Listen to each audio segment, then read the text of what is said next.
नमस्कार दोस्तों, आप सभी का हमारे चैनल पर स्वागत है। आज जैसा कि आप लोगों को जानकारी प्राप्त हो गई होगी कि यूपी लेखपाल का जो है नोटिफिकेशन आउट हो गया है, जो कि जिसका फॉर्म स्टार्ट हो जाएगा 29 तारीख से 29/12/2025 से लेके 28 जनवरी 2025 तक। उसी को ध्यान में रखते हुए आज से एक बार फिर हम अपना यूट्यूब चैनल पर वीडियो शुरू कर रहे हैं। आज से ही हम लोग लग जाते हैं और हिंदी में जो कि 10 सवाल आने हैं, उन 10 सवालों को कैसे किया जाए और कैसे प्रश्न बन सकते हैं, ये हम लोग देखेंगे। तो हमारा जो ये क्या वीडियो रहेगा, हिंदी पर रहेगा और 50 प्रश्न इसमें रहेंगे। हम लोग देखेंगे कि कैसे 50 प्रश्नों को हम लोग हमारे लिए कितना महत्वपूर्ण है। ठीक है, तो आइए शुरू करते हैं। तो जैसा कि आप देख रहे हैं स्क्रीन पर, हमारा जो पहला प्रश्न है, हम देख पा रहे हैं कि राम ने रावण को मारा। राम ने रावण को मारा। ठीक है, तो इसमें हमसे पूछा गया कि कर्ता क्या है, कर्ता कौन है, कर्ता। ठीक है, तो राम है, रावण है, ने है, मारा है। इसमें से कौन सा ऑप्शन सही हो जाएगा? तो इसमें से जो आपने देखिए, राम ने रावण को मारा, तो कर्ता कौन है? राम हो गया। राम क्या हो गया? कर्ता हो गया। ठीक है, दूसरे प्रश्न की ओर हम लोग चलते हैं और हम लोग देखते हैं दूसरा प्रश्न हमारा क्या है। विद्यालय में कौन सा समास है? विद्यालय में कौन सा समास है? ठीक है, विद्यालय में कौन सा समास है? तत्पुरुष, द्वंद्व, कर्मधारय, बहुब्रीहि।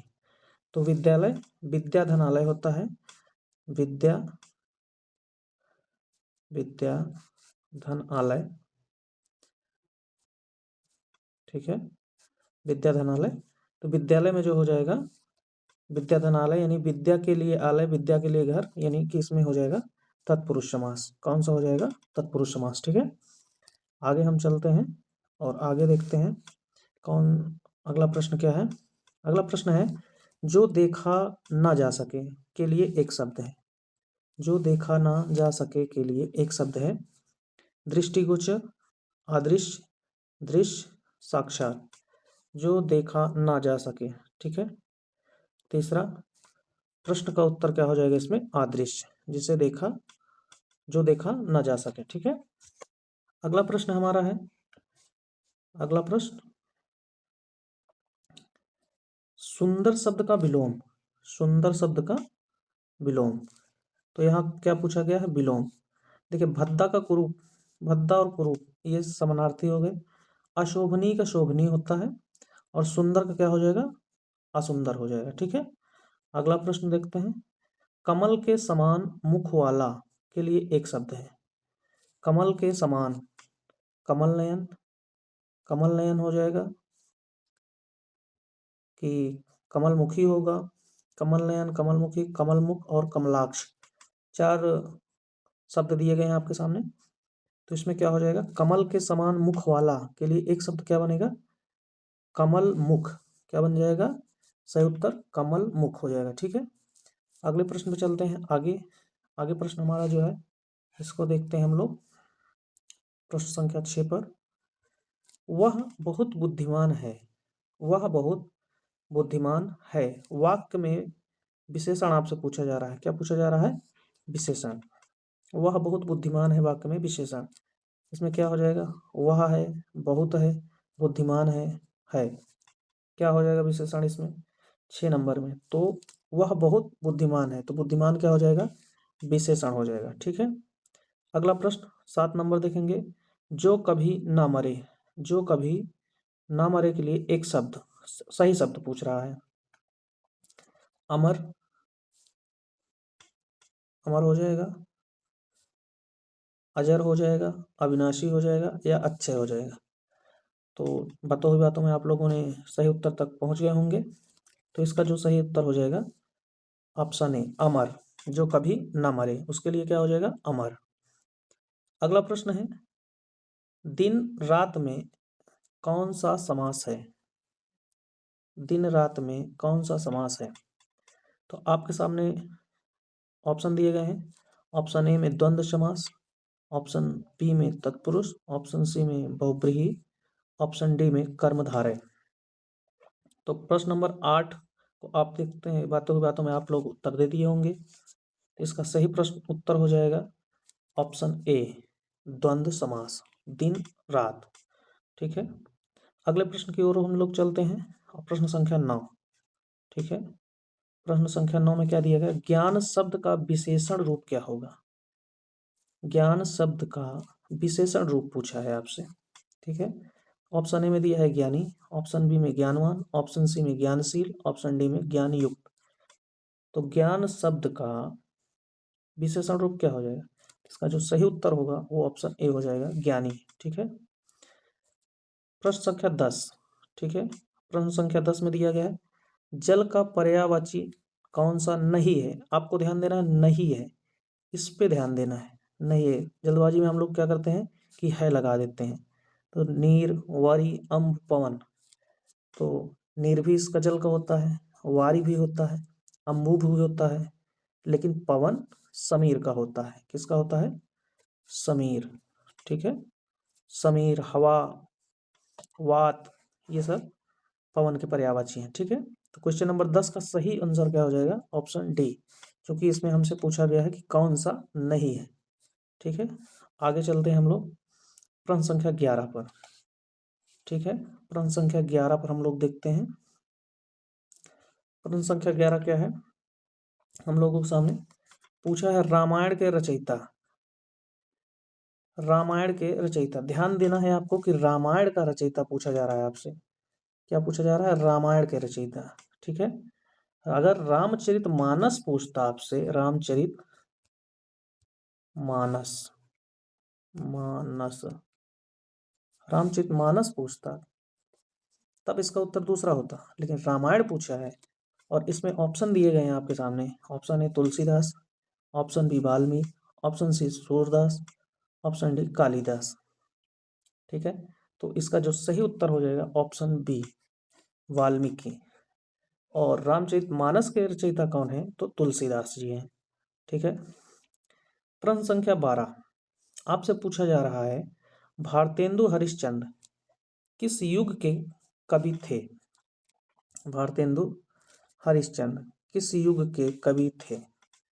ऑप्शन दिया गया है आदिकाल, ऑप्शन बी भक्ति काल, ऑप्शन सी रीतिकाल, ऑप्शन डी आधुनिक काल। तो इसका जो सही उत्तर हो जाएगा वो हो जाएगा आधुनिक काल।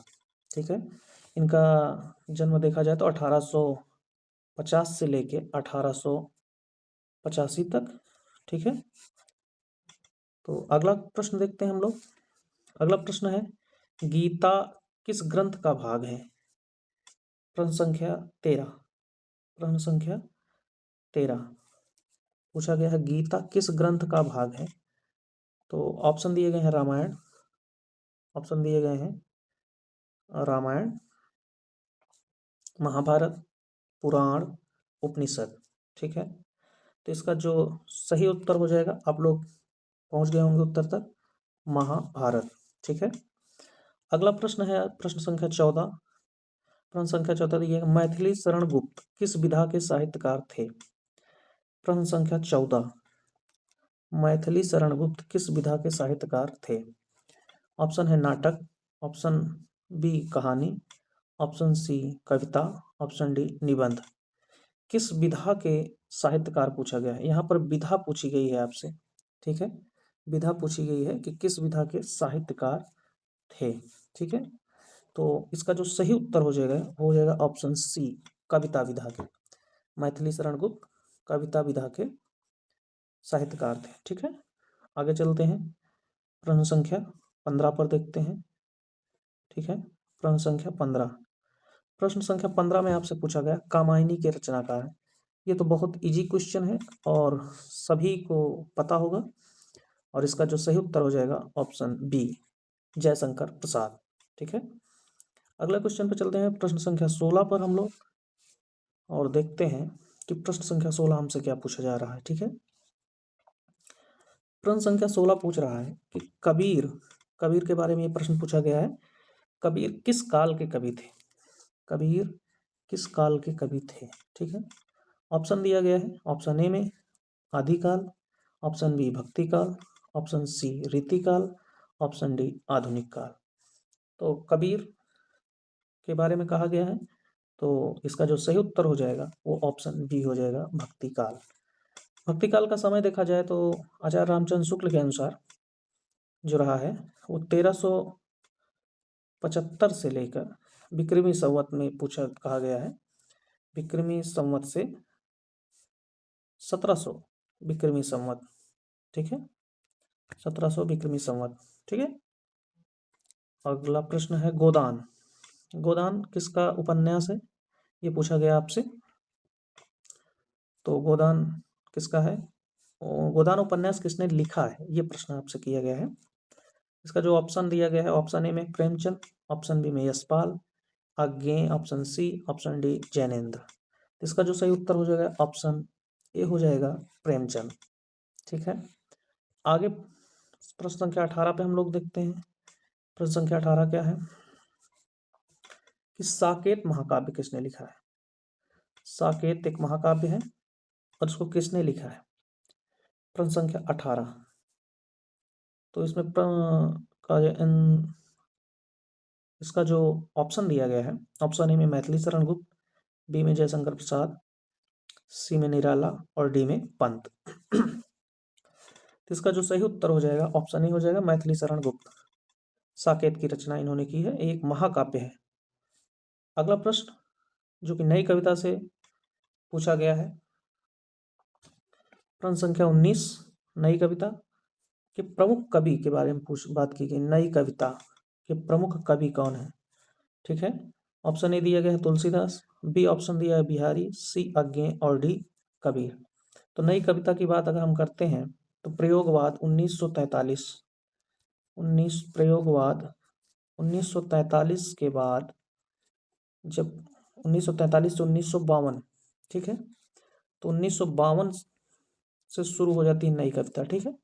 और इसके जो प्रमुख कवि हैं वो हैं आज्ञेय जी। इस प्रश्न का जो उत्तर हो जाएगा वो ऑप्शन सी हो जाएगा, ठीक है।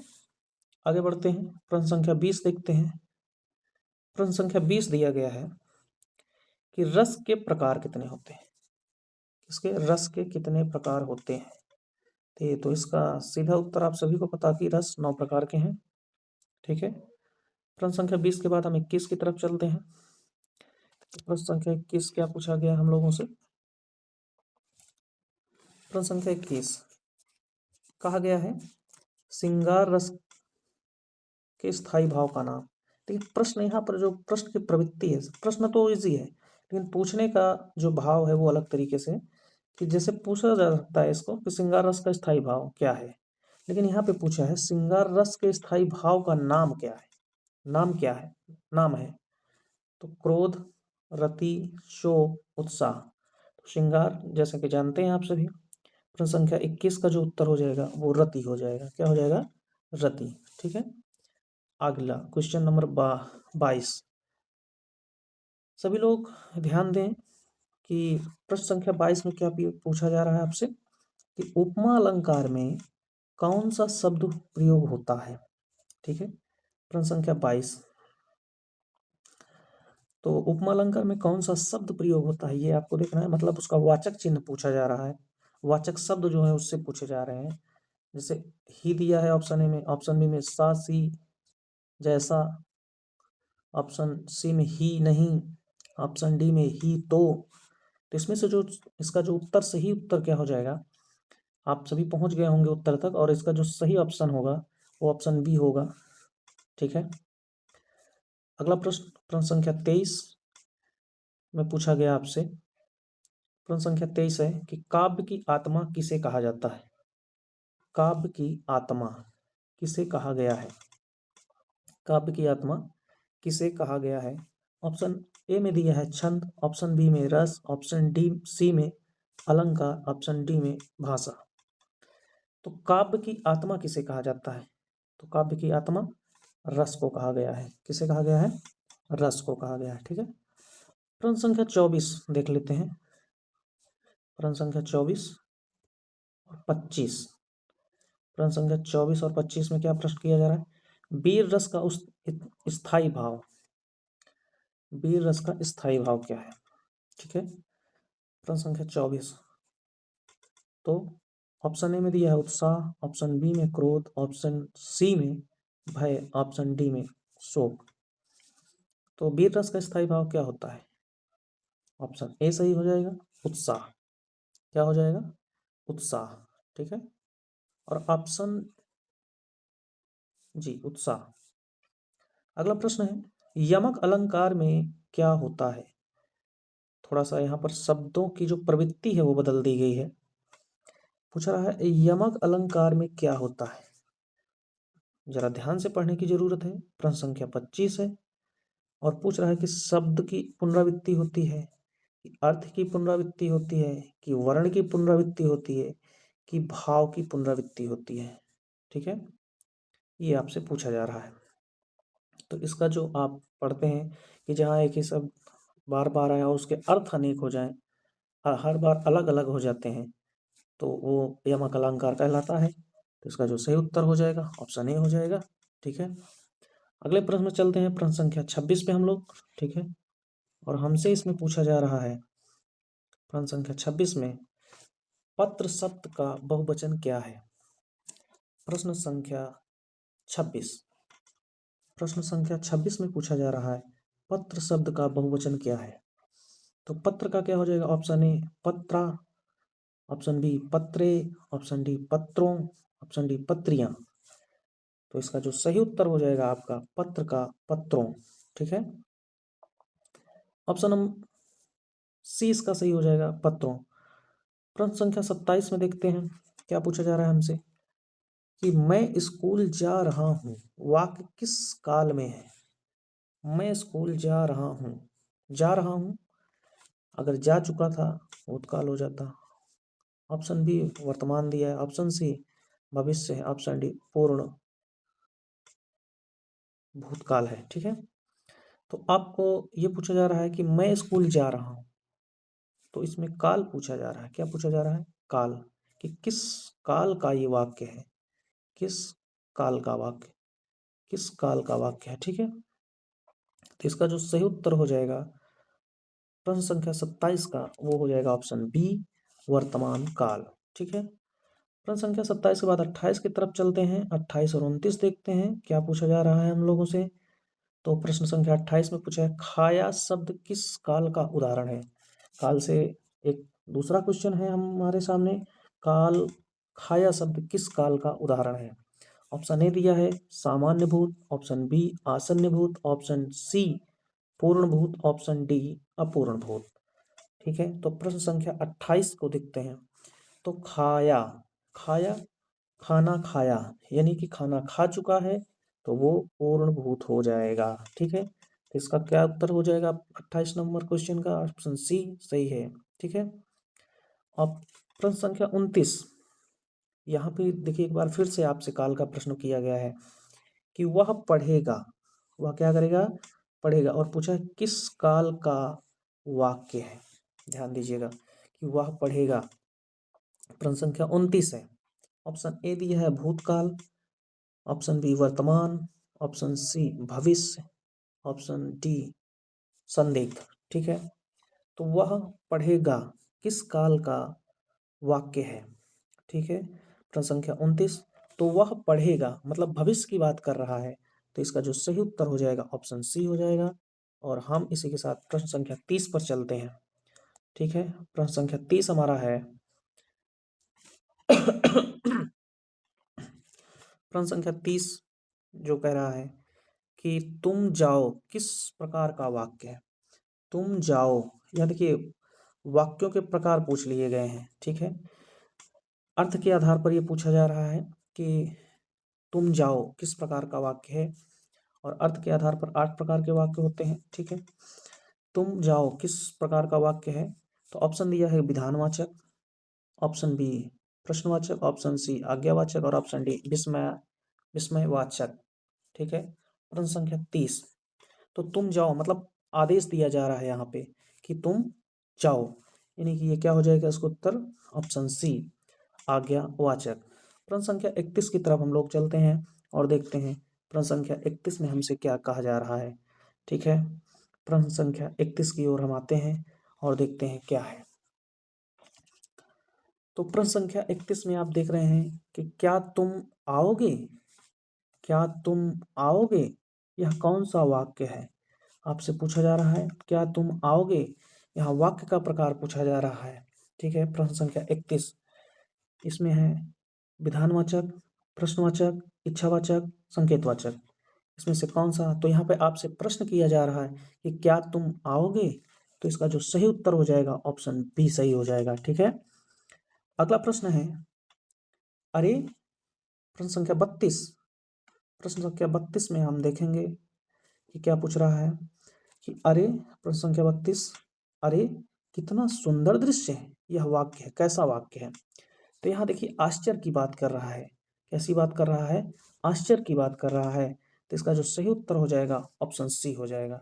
ठीक है, विस्मयवाचक, विस्मय की बात हो रही है। ठीक है, ऑप्शन सी इसका सही उत्तर हो जाएगा। अब प्रश्न संख्या 33 पे चलते हैं, जल्दी से हम लोग प्रश्न संख्या देखते ही देखते 33 नंबर प्रश्न पे आ गए हैं। और यहाँ पर देखिए आपसे क्रिया की बात कर ली गई।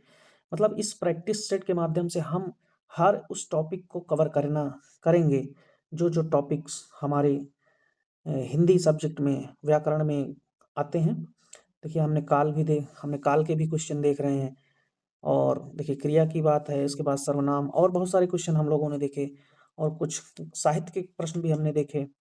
ठीक है, तो अगला प्रश्न हम देखते हैं कि लड़का दौड़ रहा है, लड़का दौड़ रहा है में क्रिया कौन सी है? लड़का दौड़ रहा है में क्रिया कौन सी है नहीं है। ठीक है, तो प्रश्न संख्या 33 का जो सही उत्तर होगा उसको आपको बताना है। ऑप्शन दिया है कि लड़का, देखिए क्रिया पूछ रहा है इसमें, दौड़ रहा, दौड़ रहा है, क्रिया पूछ रहा है, तो इसका जो सही उत्तर हो जाएगा ऑप्शन डी हो जाएगा, दौड़ रहा है। ठीक है, क्या हो जाएगा? दौड़ रहा है। इसी के तरीके से हम प्रश्न संख्या 34 पे आगे बढ़ते हैं। ठीक है, प्रश्न संख्या 34 पे, और हमसे यहाँ पर सर्वनाम पूछा गया कि हम सर्वनाम किस प्रकार का है। प्रश्न संख्या 34, हम पुरुषवाचक सर्वनाम है, निजवाचक है, संबंधवाचक है या संकेतवाचक है? तो हम सर्वनाम किस प्रकार का है? हम यानी कि उत्तम पुरुष की बात कर रहा है, तो ये पुरुषवाचक सर्वनाम हो जाएगा। अगला प्रश्न, हम प्रश्न संख्या 34 के बाद हम 35 पे चलते हैं, और 35 नंबर प्रश्न क्या है इसको हम देखते हैं। ठीक है, प्रश्न संख्या 35 को देखते हैं। ये कुछ नहीं है, इसको हम मिटा देते हैं थोड़ा सा, और ये आइए प्रश्न संख्या 35 कह रहा है, जो मेहनत करता है वही सफल होता है में जो है। कह रहा है जो मेहनत करता है वही सफल होता है में जो है। पहली चीज तो ये जो प्रश्न दिया गया है ये किस प्रकार का वाक्य है? यहाँ पे देखा जाए तो ये एक सरल वाक्य है कि मिश्र वाक्य है कि अ, संयुक्त वाक्य है। ठीक है, तो अक्सर हम ऐसे प्रश्नों को देखने पर कंफ्यूज हो जाते हैं। तो जो ऐसे प्रश्नों में जो शब्द से या जो बीच में आ जाए, तो ऐसे वाक्य अधिकतर आपके मिश्र वाक्य होते हैं। ठीक है, तो यहाँ पे आपसे पूछा रहा है कि जो पूछा जा रहा है कि जो का क्या है, संज्ञा है कि विशेषण है कि सर्वनाम है कि क्रिया है। तो यहाँ पर जो जो सही उत्तर हो जाएगा 35 का, वो क्या होगा? ठीक है, जो मेहनत करता है वही सफल होता है। तो यहाँ जो सही ऑप्शन हो जाएगा ऑप्शन सी हो जाएगा, सर्वनाम हो जाएगा। ठीक है, आगे चलते हैं प्रश्न संख्या 36 की तरफ, और प्रश्न संख्या 36 में देखते हैं क्या पूछा गया है हम लोगों से। अब देखिए मुहावरा भी आ गया है यहाँ पे। क्या पूछा जा रहा है? मुहावरा। ठीक है, मुहावरा में क्या पूछा जा रहा है कि गरीबी में आटा गीला, मुहावरे का अर्थ क्या होगा? देखिए गरीबी में आटा गीला मुहावरे का अर्थ है विपत्ति पर विपत्ति, अत्यधिक गरीबी, भोजन की कमी या कठिन परिश्रम। ठीक है, प्रश्न संख्या 36 हम लोग देख रहे हैं कि गरीबी में आटा गीला मुहावरे का अर्थ है। तो इसका जो सही उत्तर हो जाएगा विपत्ति पर विपत्ति। ठीक है, क्या हो जाएगा? विपत्ति पर विपत्ति। ऑप्शन इसका ए सही है। ठीक है, और प्रश्न संख्या 37 देखते हैं, नाक कटना, नाक कटना मुहावरे का अर्थ। नाक कटना का मतलब क्या होता है ये आपको बताना है। ऑप्शन ए में दिया है घायल होना, ऑप्शन बी अपमान होना, ऑप्शन सी बीमार होना और ऑप्शन डी क्रोधित होना। प्रश्न संख्या 37, नाक कटना कहते हैं कि जैसे तुमने मेरी नाक कटा दी, तुमने मेरी नाक कटा दी मतलब मेरा अपमान करा दिया, मेरी बेइज्जती करा दी, ठीक है। तो इसका जो सही उत्तर हो जाएगा ऑप्शन बी हो जाएगा। और आगे चलते हैं प्रश्न संख्या 37 पर, ठीक है।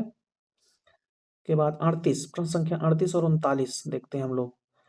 प्रश्न संख्या 38 और 39, हाथ पीले करना का क्या अर्थ है? यहाँ पे ये भी मुहावरा ही है। हाथ पीले करना का अर्थ क्या है? धन देना, विवाह करना, मरना, पुरस्कार देना, ठीक है। तो इसका जो सही उत्तर हो जाएगा ऑप्शन बी।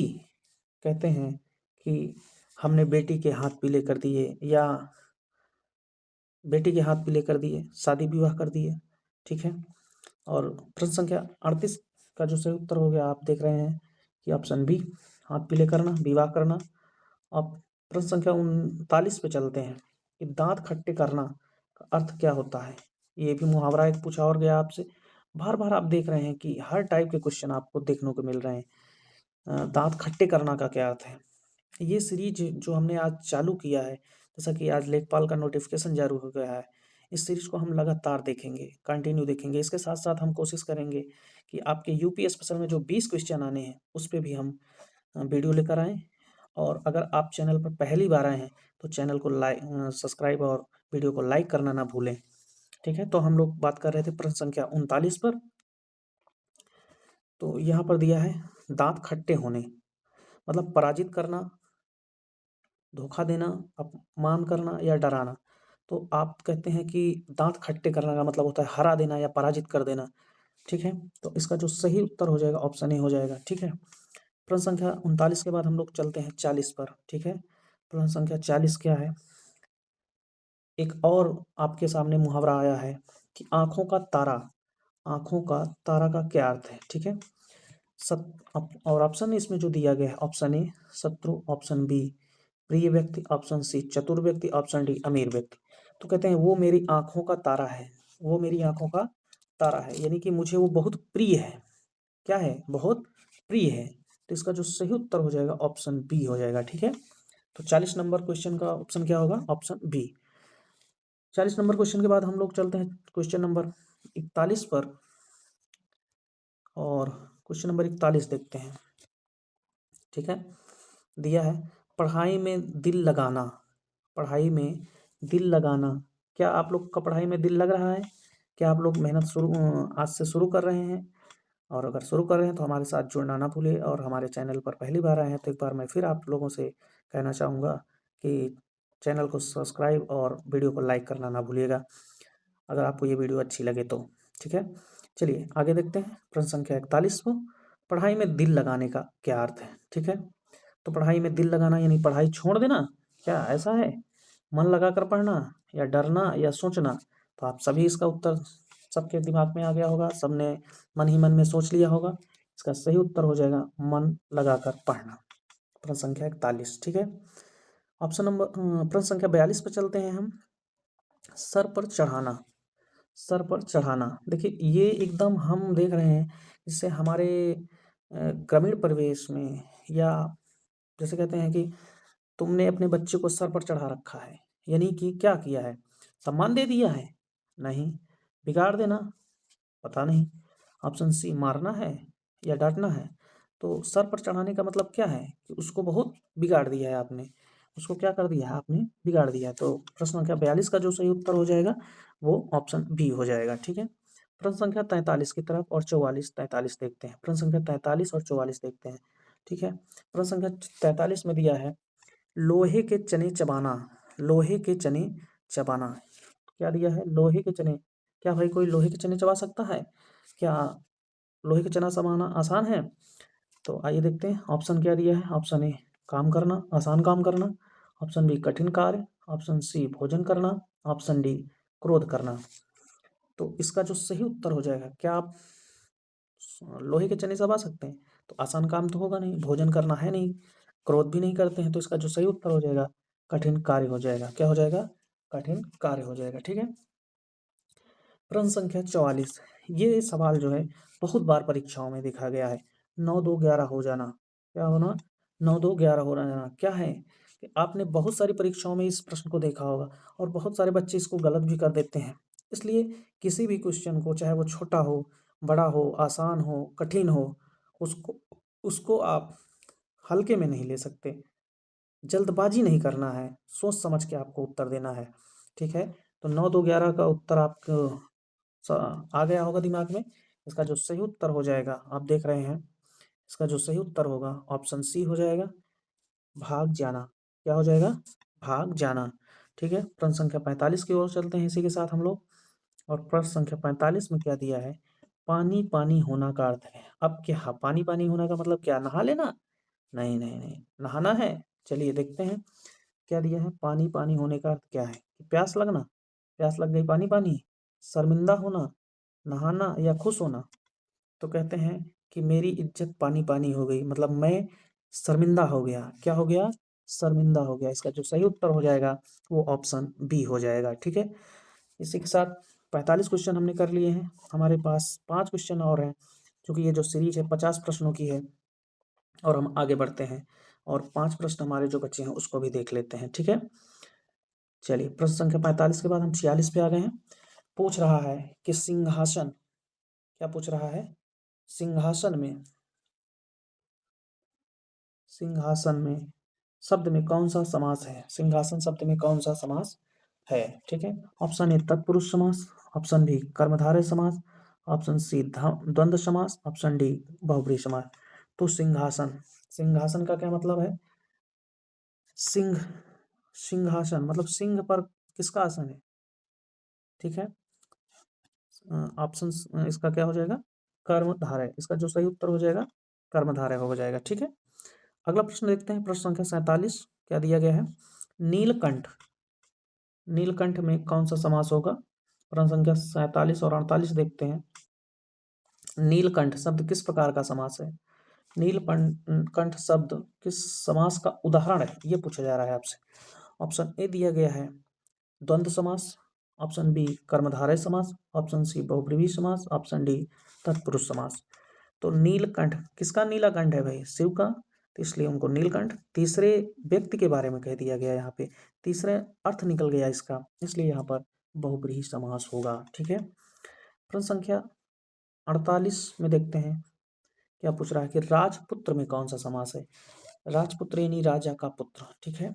राजा का पुत्र, इसका हम समास विग्रह कर लेते हैं। ठीक है। राजपुत्र का क्या होगा? राजा का पुत्र हो जाएगा। ठीक है। तो इसमें जो समास होगा, इसका जो सही उत्तर हो जाएगा ऑप्शन ए हो जाएगा, तत्पुरुष समास। ठीक है। प्रश्न संख्या 2 प्रश्न हमारे पास और हैं। प्रश्न संख्या 49 और 50। ठीक है। 2 प्रश्न हमारे पास और हैं। प्रश्न संख्या 49 और 50 आपसे पूछ रहा है कि पीताम्बर शब्द का सही अर्थ है। पीताम्बर शब्द का सही अर्थ क्या है? पीला वस्त्र होता है, नीला वस्त्र होता है, लाल वस्त्र होता है, सफेद वस्त्र होता है। ठीक है। क्या होता है ये? पीला नीला लाल क्या होता है, ये हमको बताना है कि पीताम्बर। ठीक है। और एक चीज और बताना है कि पीताम्बर में कौन सा समास है। आपको ये होमवर्क मैं दे रहा हूँ, इसको आप कमेंट में जरूर बताइएगा होमवर्क कि पीताम्बर में कौन सा समास होता है। तो इसका जो अर्थ होगा पीला वस्त्र हो जाएगा। इसका सही उत्तर क्या हो जाएगा? पीला वस्त्र हो जाएगा। ठीक है। प्रश्न संख्या 50, गंगा शब्द किस संज्ञा का उदाहरण है? गंगा शब्द किस संज्ञा का उदाहरण है? ऑप्शन ए जातिवाचक, ऑप्शन बी भाववाचक, ऑप्शन सी द्रव्यवाचक और ऑप्शन डी व्यक्तिवाचक। तो इसका जो सही उत्तर हो जाएगा ऑप्शन डी हो जाएगा, व्यक्तिवाचक। तो ये हमारे रहे 50 प्रश्न। आपको कैसे लगे आप ये कमेंट में ज़रूर बताइएगा। और अगर चैनल पर पहली बार आए हैं तो चैनल को सब्सक्राइब करिएगा और वीडियो को लाइक करना ना भूलिएगा। हमने आपको होमवर्क में दिया है पीताम्बर का, इसमें कौन सा समास होगा ये आपको दिया गया है। तो आज का वीडियो लेक्चर यहीं पर समाप्त करते हैं। फिर अगले वीडियो लेक्चर में हम कल मिलेंगे पुनः। तब तक के लिए आप सभी से विदा लेते हैं। नमस्कार।